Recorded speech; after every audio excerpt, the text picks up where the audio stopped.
when I first thought of preaching this 5 or 6 weeks ago, it wasn't going to even be about atonement. I was just going to preach about why did Jesus appear in the heavens with blood. Yeah. And what's going on a lot now is we have this, it's really born from Gnosticism, where we say the resurrection's already occurred. Mm-hmm. That Jesus isn't coming back in a physical body. He's coming back in us. That his second coming is in us. That there is no physical return of Jesus. That all prophecy's already been fulfilled. There's no new heaven and no new earth. It's just a spiritual thing that's going to take place.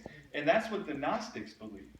And that's why John started off the very first verse in 1 John is, that which we have held, which we touched, which we saw and hugged, we ate with that guy.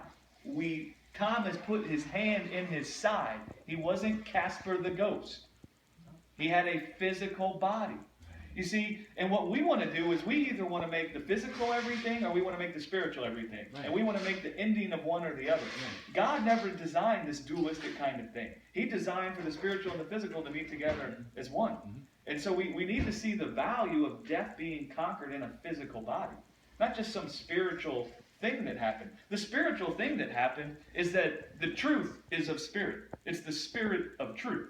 That's the spiritual thing that happened. But that spiritual thing that happened will manifest in the physical. It's just not going to float around like a Casper the Ghost kind of thing, like an apparition. I'm so glad you said that. Do you know what I'm saying? Yeah, that brings real happiness. I mean, God made a physical earth. Yeah. I mean, there's a reason why he did that. He made man in a physical body. There's a reason why he did that. There's a reason why Jesus was raised in a physical body. He could have just floated up as a ghost. There's a reason why he walked with people on the earth in a physical body. So they could see it. So that they could see death conquered in a physical body. So that when death came to their physical body, they wouldn't be overcome with depression and fear. But they would see that death has been conquered and they could be filled with joy. Mm-hmm. Right? Yeah. The earth isn't just a launching pad into heaven. No. No. And the new heaven and the new earth is not me.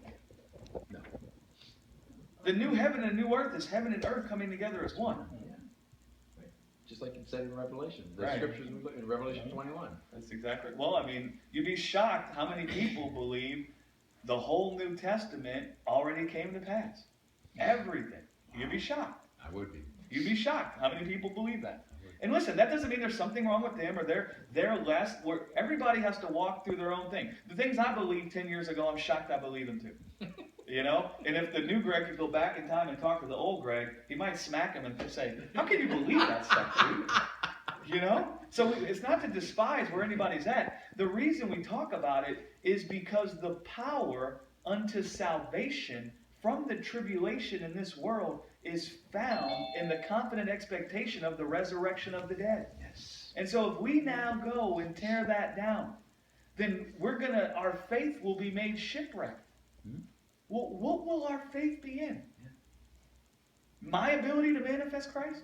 Woe is me if my faith is in me being able to manifest Christ in this world. Anything. Yeah, right. Woe is me. Woe is all of us. Woe is me if that's what this whole deal depends on.